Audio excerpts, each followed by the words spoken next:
Imboni TV. Abantu rero bari gukorwaho iperereza bari mu byiciro nibura bitanu.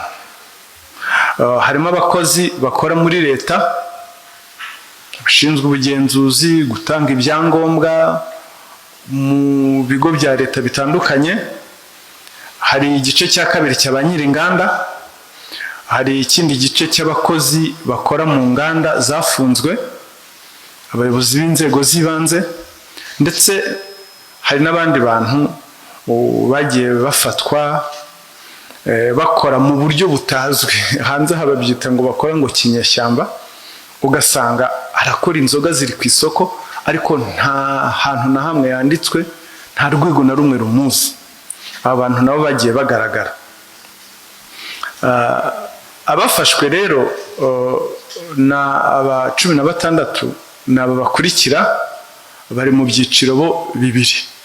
Icyiciro cy'abanyiringanda n'abakozi bakora mu nganda zimwe zafunzwe, abangaba tuberetse. Abafashwe rero twavuga aba Ingufu Jean, hafashwemo 3, Ntihanabayo Samuel, ngira ngo izina rye murarizi, hanze aho ko bamwita, n'umuyobozi mukuru w'ikigo cya Ingufu Jean. Ni nyuma y'uko hafashwe icyemezo cyo gufunga zimwe mu nganda zakoraga ibinyobwa bisembuye bitujuje ubuziranenge. Hafashwe abantu batandukanye mu gihugu hose, hafungwa inganda zitandukanye. Ngira ngo mwagiye mubona urutonde Rwanda FDA yagiye igaragaza, urutonde rw'inganda zimwe zafunzwe zitujuje ubuziranenge. Ubu ngubu hamaze gufatwa abantu 80 mu gihugu hose. Aba 16 tubagaragarije bafatiwe mu mujyi wa Kigali. Iperereza kandi n'ubu rirakomeje. Ngira ngo ni operation yatangiye itariki 20 Nyakanga, ikaba izakomeza, kuko mu by'ukuri nta kintu na kimwe cyaguranwa ubuzima, nta kintu na kimwe cyasimbura ubuzima bw'abantu, kuko ibi byose biri gukorwa ni kubw'ineza ya rubanda, kugira ngo ubuzima bw'abantu, ubuzima bw'abanyarwanda bukomeze kubungabungwa, hatagira umuntu wihisha mu cyuho icyo ari cyo cyose cyaboneka kugira ngo agwize amafaranga ariko yangiza ubuzima bw'abantu. Abantu rero bari gukorwaho iperereza bari mu byiciro nibura bitanu. Harimo abakozi bakora muri leta bashinzwe ubugenzuzi, gutanga ibyangombwa mu bigo bya leta bitandukanye. Hari igice cya kabiri cy'abanyiringanda, hari ikindi gice cy'abakozi bakora mu nganda zafunzwe, abayobozi b'inzego z'ibanze, ndetse hari n'abandi bantu bagiye bafatwa bakora mu buryo butazwi. Hanze babyita ngo bakora ngo kinyeshyamba, ugasanga arakora inzoga ziri ku isoko ariko nta hantu na hamwe yanditswe, nta rwego na rumwe rumuzi. Abantu nabo bagiye bagaragara.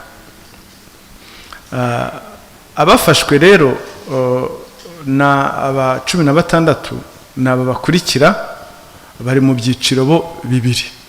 Icyiciro cy'abanyiringanda n'abakozi bakora mu nganda zimwe zafunzwe, abangaba tuberetse. Hari ubwoko bw'inganda bubiri bwakozweho iperereza. Hari inganda zari zanditse zizwi, hari n'abandi bakoraga nk'inganda batazwi batananditse kandi bafite ibicuruzwa ku isoko. Abo bose bakozweho igenzurwa, barafatwa, izindi zirafungwa. Ibintu rero kita rusange kimwe, ibintu bagiye bahuriraho byinshi, amakosa ndetse ariyo avamo ibi byaha, ni ugudakoresha ibipimo bizwi bipima etanol ishyirwa mu binyobwa. Icyo ni ikintu bose bari bahuriyeho. Hari gukora nta ruhushya rwo gukora rwatanzwe n'ikigo cyabugenewe. icyo bita operating license. Ugasanga umwe arakorera kuyataye igihe yaba expired, hakaba n'abandi bakora nta niyo bafite. Hari gukora nta S-mark ni igenzura riba ryakozwe na kiriya kigo Rwanda Standard Board RSB, bigaragaza ko ibicuruzwa byawe biri kuri standard, bifite ubuziranenge runaka. Hari isuku nkeya nako ya ntayo ahantu hamwe, si no kuba nkeya gusa, hari naho wasangaga nta suku na nkeya ihari mu byo bakoraga kandi bijya mu buzima binyobwa n'abantu. Hari ikindi cyo kudakurikiza amabwiriza, icyo bita standard compliance procedures. Hari gukorera ahantu hatabugenewe, ugasanga umuntu gukora hatabugenewe no kuvuga ngo mbere yuko habwa icyangombwa bagomba gusura inzu yawe aho ugiye kubaka uruganda, atabari ahantu mu baturage, ahantu habugenewe hafite n'inzu yujuje ibyangombwa runaka biba bisabwa.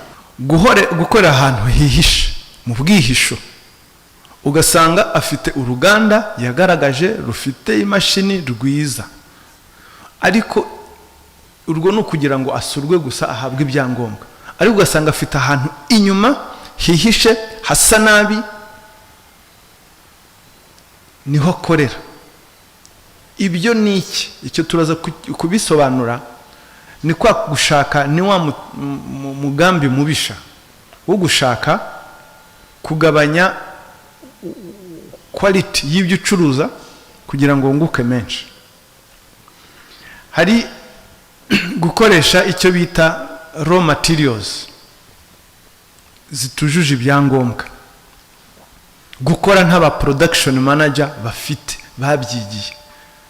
Ntabwo ushobora gufata umuntu wize amategeko ngo umujyane ngo ari ujya gushingwa umusaruro mu bintu by'ibiribwa, ntabyo yize. Ntabwo wafata umuntu wize itangazamakuru ngo abari ujyanayo. Ni ukuvuga ngo hagomba kujya umuntu wize food science, wize ufite notion za chimie bijyanye n'ibyo uri gukora. Aho rero twasangaga inganda zasuwe zasanzwe harimo abantu bameze gutyo, badafite ibyangombwa. Abakoramo ni abakozi, akagenda akazana abakozi bo mu muryango we atitaye, we ugasanga aravuga ngo yitaye kubo mu muryango we, cyangwa se abandi bantu atitaye kuri ba bantu babyigiye. Ibyo nabyo ni muri bya bintu byo gushaka kugabanya kalite kugira ngo abone umusaruro ukabije, inyungu y'umurengera. Gukoresha ibyangombwa by'ibihimbano, kubangamira ubugenzuzi ku mpamvu zo kugira ngo agire ibyo ahisha, gushyira ibinyobwa mu macupa yakoreshejwe. Ugasanga baririrwa batoragura amacupa, ayo macupa niyo agenda akajya kongera kuyakoresha, kandi buriya bari abantu ari amacupa bakoresha baba baremerewe ko akoreshwa rimwe, usage unique.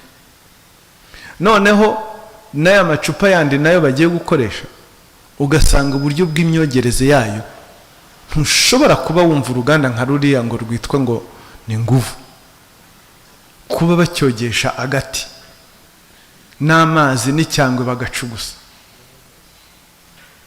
badafite imashini yabugenewe yoza ariya macupa.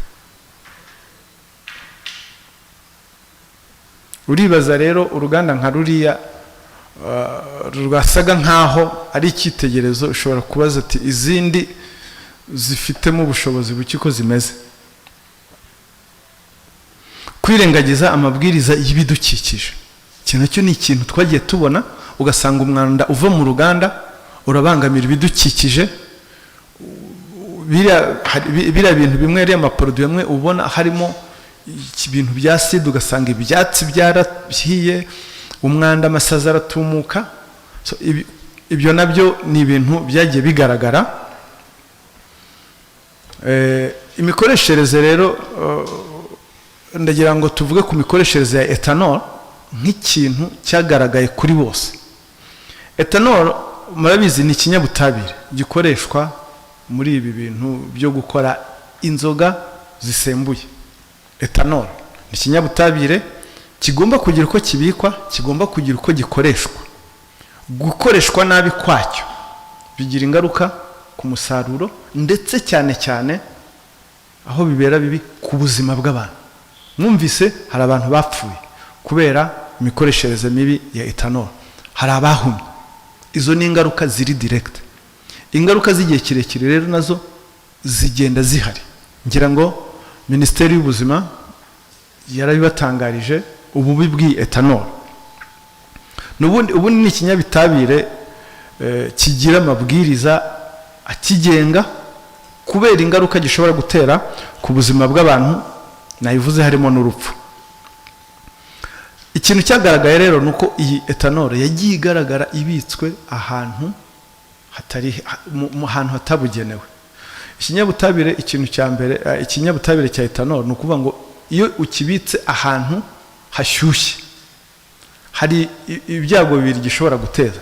Gishobora gutera ibyago by'ubushye, gutera inkongi, cyangwa se iyo bagishyize ku bushyuhe bwinshi umwimerere wacyo uragabanuka. Iyo umwimerere wacyo uhindutse gihinduka uburozi. Iyo gihindutse uburozi kigakoreshwa byanze bikunze kizagira ingaruka ku bantu. Twasanze rero ahantu hamwe, ahantu hose, navuze ngo ikinyabutabire cya ethanol imikoreshereze yacyo ni icyita rusange kuri aba bantu. Ntabwo bafite icyo bita ngo temperature calibration. Niba nk'ubu muri iki gihe cy'ubushyuhe ube washyizemo esi kugira ngo ya temperature cy'inyabutabire kigumeho, baragiye bayishyize ahantu, barafunze, baragerekeranyije, ndetse n'uburyo bibitswe n'abagenzuzi ntashobora kuza ngo acemo avuge ngo iki kidomoro cya litiro 200 gifite itariki yacyo ni iyi ngiyi. Ugasanga barabirundanyije ku buryo n'ibyaba expire umugenzuzi ntashobora kubigeraho, kandi uba ugomba gupima ikidomoro ku kindi cyangwa ziriya container kimwe ku kindi. Hanyuma gukora ukuntu iki kinyabutabire gikoreshwa, urugero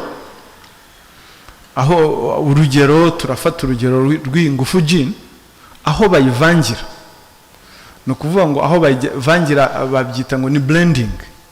Ni ukuvuga ngo kiriya kinyabutabire bavanga n'amazi, ethanol bakayivanga n'amazi, bakagenda basukamo amazi kugira ngo ubukana bwa alcohol bugabanuke bugere ku kigero cyifujwe cy'inzoga runaka ushaka gukora, niba ari 42. Ni ukuvuga aho twagiye tugasuzuma, ubundi nka kiriya kigega bashyiramo bavangiramo kigomba kuba gifite navuga graduation yo kuvuga ngo hano iyo ugeje hano ni kuri litiro 20, 25, 30. Ibyo bintu nta biriho. Ni ukuvuga ngo basukamo, uje akaca hejuru akarungurukamo, akestima ngo iyo biri aha ngo biba birimo litiriye. Ubwo ngubwo agashyiramo amazi gutyo. Icyo mugifate ntimucyumve ko ari ikintu cyoroshye. Wumve ngo niba ushobora kuvanga utazi ibyo uvanga, urashyiramo alcohol, ethanol irengeje ikigero ku mubiri w'umuntu. Ntabwo kuvanga ari akantu koroshye, mubyumve mu buryo bw'ubuzima. Niba abakozi badafite standard bavuga ngo iyo bashyizemo aya mazi bakaba bashyizemo iya alcohol, iyo hari aya mazi ndashyiramo ikigero cya ethanol kingana gutya, akaba ari procedure SOPs tuziranyeho, ntahari undi akaza akaba yabikora, atari gukora ibyo bita kimeza. Tekereza gufata urwego mu kintu cya tanka cya litiro nka 500, umuntu agafata urwego akarungurukamo akavuga ngo iyo bigeze aha ngo buriya ngo haba harimo litiro izi n'izi. Ubikora ku kinyabutabire cya ethanol uzi ingaruka iyo kirengeje alcohol kigira mu mubiri w'umuntu. Ibi ni ibintu twasanze no muri uruganda rwa Nguvu. bamwe bafata nk'intangarugero. Kudakoresha ibipimo bizwi byemewe, no kuvuga ngo bitewe nuko naramutse ndi buvange gutya nintaha shift yundi nawe naza bitewe nuko yaramutse avanga uko, dushyire ku isoko muri packaging neza, namwe muyamamaze.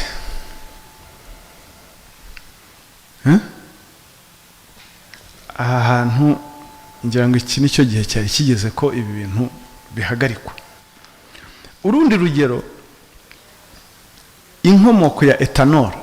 Buriya ethanol nibyo bayita neutral spirit, ni ukuvuga ngo niyo raw material, niyo basis, raw material. Ubwo raw material ni iki? Murayumva, muraza kwisobanura yumva. Ni ibyifashishwa by'ibanze. Ni ukuvuga ngo ibyo byifashishwa by'ibanze ababitumiza, ubundi wo utumiza ugomba kugira icyo bita ngo certificate of analysis for imported alcohol. Uwabyohereje ntabwo yamwandikiye iyi spirit cyangwa ethanol ikozwe gutya na gutya, iriho quantity, ubukomere bwayo n'ubukarihe bwayo buri kuri iki kigero. Yarabimubwiye gutyo gusa, undi nawe arakira araza arakoresha. Ntizerekana nizi neutral spirit, ntizerekana ibikoresho fatizo zakozwemo. Shobora kuba yarakozwe mu kintu tutazi icyo ari cyo. Ibyo bita rero blending cyangwa mixing na production of finished product, no kuvuga ngo ni iki cya kinyabutabire bavanga n'amazi bagashyiramo flavor, bangiza bagashyira ku isoko.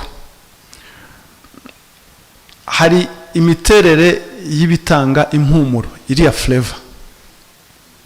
Iriya flavor cyangwa impumuro, ngira ngo niko twemeranyije ururimi nirwo dukoresha, flavor cyangwa impumuro, bimwe bidufasha kumva ngo iyi ngo irahumura ngo nk'inanasi, irahumura nk'inkeri cyangwa umwembe.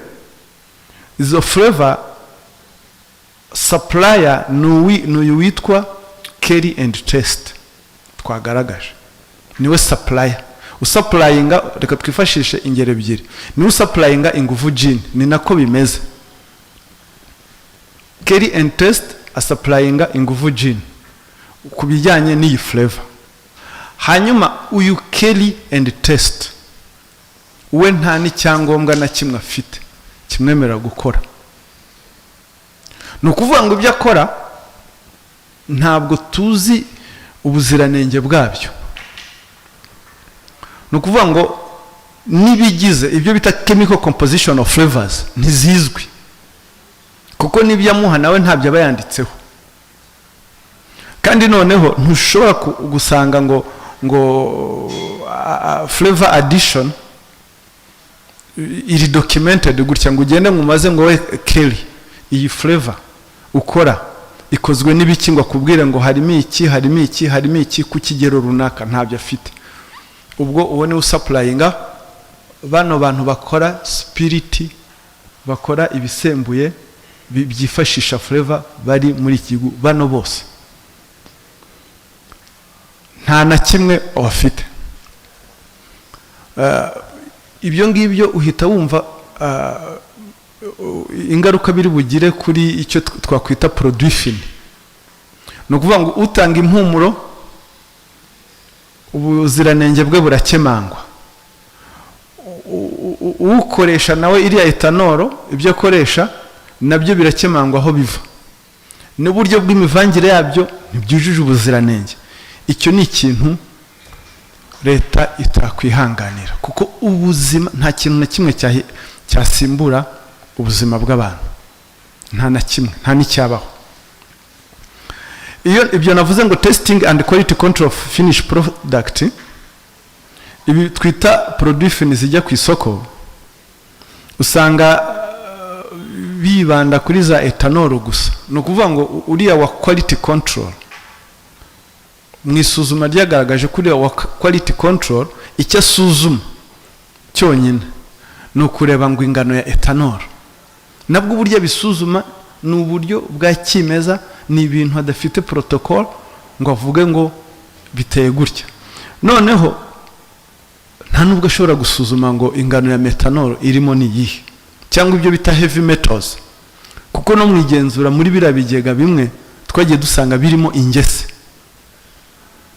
kandi ariho bavuga ngo ba mixing cyangwa bakoresha icyo bita ngo blending. Blending ni uguhuza ibyo binyobwa. Ikindi nk'iriya Kelly Premises nababwiye, aho yaherewe ibyangombwa byo gukorera siho ikorera. Usanze yasabye igaragaza ko iri niboyi igiye gukorerwa inspection, bayisanga iri mu Kagarama. Hari ikintu mwabonye kuri ziriya product za ingufu, si ukwibasira uruganda ariko turarufata wenda nk'urugero, kuko ruri mu nganda zikora ibinyobwa bisembuye, ziri mu nganda nini zikora ibinyobwa bisembuye. Hari ikintu mujya mubona handitse ngo rum and gin, bavuga izina rum and gin, nimureba no ku mafoto hariho iza rum hariho n'iza gin. Buri kintu iki spirit runaka cyangwa ikinyobwa runaka kugira ngo cyitwe rum, buriya rum iva mu byo bita umutobe w'igisheke. Ni igisheke basya umutobe wacyo, bakawukorera icyo bita distillation, bakawucanira ku kigero runaka cy'ubushyuhe, bagakora icyo bita spirit ya rum. Iyo rero, iyo ngiyo niyo ashobora guhuza n'amazi, akagenda agabanya, akayigeza ku rugero runaka, agashyiramo flavor, ikaza yitwa rum. Ni ukuvuga ngo biriya mwanywaga ntituzi niba ari rum. Kandi bose yitwa rum, yitwa gin, byose bo bakoresha ikinyabutabire kimwe cya ethanol. Ethanol tutazi ngo iva mu biki. Ni ukuvuga ngo harimo no kubeshya abantu. Iyo ari gin yo ishobora kuva mu binyampeke, ibigori cyangwa se ibirayi birimo isukari, nabyo bikorerwa ya procedure ya distillation, kubifata bakabifermenta. Gufermenta aribwo ubwo ni ugusabika, fermentation ni ugusabika, hanyuma bakaza kubikuramo bagakora distillation, bagacanira ikivamo, bakora umutobe bakawucanira, ikivamo ubwo niba ari ibigori, ubwo tukaba dukoze gin. Wumve ko we iriya ethanol azana, we niyo bita ngo neutral spirit. Abeshya abantu ngo ini rum, abeshya, kandi ibiyigize nawe ntabyazi, kandi noneho ni nimwe. Ubwo yakora gin gute, agakora na rum gute, ubundi agashyiramo flavor. Ngira ngo icyo ngicyo nagerageje kubishyira mu mvugo yoroheje, atari ya giscientiste, ku buryo bwumvikana. Ikindi cyagiye kigaragara, buriya abantu benshi batajya baha agaciro, nicyo bita imifuniko cyangwa imipfundikizo yari amacupa. Buriya uriya mufuniko cyangwa uriya mupfundikizo uba ufite igihe ugomba gukoresherezwa. Iyo igihe kirenze uba ugomba guta. Buriya imifuniko nayo iza yanditseho igihe igomba gukoreshwa, iyo irengeje igihe runaka iratabwa. Impamvu ni iki? Nuko iyo ipfundikiye, iyo ukoresheje umupfundikizo mubi, bigira ingaruka kuri cya kinyabutabire cyangwa cya kinyobwa. Ikinyobwa gitakaza umwimerere. Kandi mwumve neza, ibi bintu biba birimo ibi bintu bya spirit, uko gitakaza umwimerere kikoramo ikindi kintu cy'uburozi. Ni ukuvuga ngo utabyumva ngo umufuniko ngo wataye igihe, ugumve ngo ni akantu gatoya, ni akantu kanini, kuko bituma umwimerere w'ikirimo gipfundikiwe gitakara. Iyo umwimerere utakaye, urumva cya kinyabutabire kiremamo ibindi bintu rero bishobora kurema uburozi. Muri make rero tugerageje wenda kubihina mu magambo make, igenzura ku nganda zose zirimo za Nguvu Gin, ziriya za Kelly, za African Buffalo, icyo bita neutral spirit bose bagihuriyeho ni ethanol itujuje ubuziranenge. Icya kabiri, flavor bashyiramo ibizikoze ntibizwi, na supplier w'izo flavor ariwe uyu Keri Test ntabwo arakora atujuje ubuziranenge, arakora atarabiherewe uruhusa, n'ibyo akora n'ibyo bashyira ku isoko ntibizwi ngo bimeze biti bibigize nibihe. Ibyo byose rero bihita byumvikana ko n'icyo twakwita finish product cyangwa cya kinyobwa cyashyizwe ku isoko nacyo kiba cyataye umwimerere wacyo. Hari ikindi rero ngira ngo mbaganirize. Aba bantu nibyo koko bitwa abanyenganda, bitwa abashoramari, ariko hari ikintu cyagaragaye, umugambi mubisha. Aba bantu ibyo bakora harimo icyo bita umugambi mubisha wo gukora ibintu bifite standard ntoya kandi bakabikora nkana bagamije inyungu y'umurengera, hanyuma ntibanabibwira abo bita customers cyangwa se consumers. Ibyo nibyo bita mu ndimi ziri technique icyo bita adulteration cyangwa debasement, ari byo bita ngo making a product lower in quality by adding cyangwa using cheaper or unauthorized substances to increase profit without telling consumers. Icyo nicyo kintu bakoreye abantu, icyo bita adulteration. Akifatira ikintu bita ngo bise ngo raw material aricyo ethanol, bakaza bagahuza n'amazi kuri low quality, bagashyiramo ibintu bitujuje ubuziranenge, bagakoresha abantu batabyigiye. Ibyo byose bagamije kugwiza inyungu, ariko noneho ikigaragaza umugambi mubisha bakakwereka ko ibyo baguha ari good quality, ariko batakugaragarije ko ibyo baguha biri kuri standard runaka. Hari ejo bundi twaze tubona zanditse ngo wowe ukavuga ngo uri kunywa ramu ya he, ko twabonye ibigize ramu ibyo ari byo, ngo ni gin. Wumvaga bose gin. Ninde ukoresha spirit ivuye mu binyampeke nk'ikigori cyangwa se ibirayi kugira ngo akore spirit ivamo gin? Muri abo bose ninde? Aho rero harumvikana umugambi mubisha, ingaruka zirimo ni nyinshi. Imboni TV, imboni ya rubanda.